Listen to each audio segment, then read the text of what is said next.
You're kidding me, she said after I told her about the dinner. He really brought his ex to your birthday? What kind of twisted gift is that? I don't know, I whispered, my throat tight. He said she's always going to be a part of his life, and I don't understand why. There was a long pause. Then Hannah asked, do you think he still loves her? The words lodged in my chest like glass. I hadn't let myself consider that, not fully. But now, hearing it out loud, I felt cold all over. I don't know, I admitted. But the way he looks at her, it's not how a man looks at just a friend. For the rest of the day, I couldn't focus. I kept replaying moments from the dinner, Clara's hand almost touching mine, the way Daniel's eyes softened when she spoke, how comfortable they were together compared to the stiffness between him and me. By the time Daniel came home, I had made up my mind. I wasn't going to let this go unaddressed. As soon as he set his briefcase down, I crossed my arms. We need to talk, he sighed, already annoyed. About what? About Clara. His jaw clenched. What about her? Daniel, I need to know. Why is she still such a big part of your life? Why would you put me in that position? On my birthday? He rubbed his temples like I was giving him a headache. Because I don't want to lie to you. Clara isn't just some fling from my past. She was my first real love. We built years together, and even though it didn't work out romantically, I refused to cut her out of my life. I felt my stomach twist. So what? I'm just supposed to accept her being around all the time? Pretend it doesn't bother me? He looked me dead in the eye. Yes, because if you love me, you'll understand. I'm not choosing between you and her. You both matter. I couldn't believe what I was hearing. You can't have it both ways, Daniel. That's not how marriage works. His voice hardened. Then maybe you don't really understand me at all. That night, we barely spoke. The silence between us was heavier than words. But a few days later, things took an even stranger turn. I came home early from work, and as I walked up the stairs to our apartment, I heard laughter.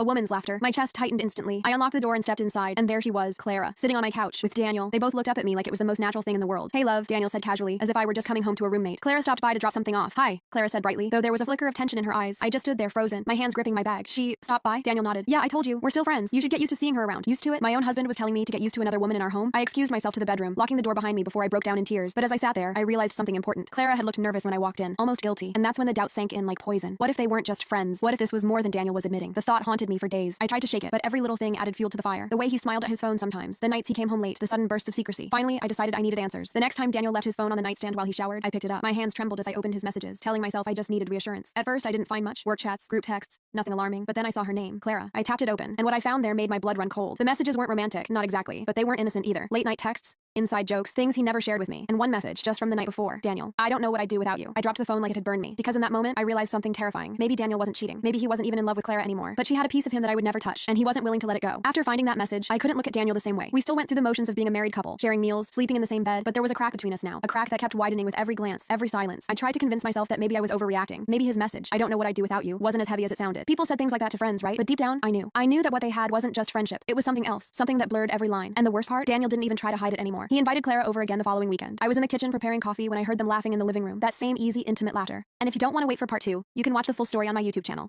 Just click share, then more, and then click the YouTube link here on my profile or search for the channel Cooper Reddit on YouTube.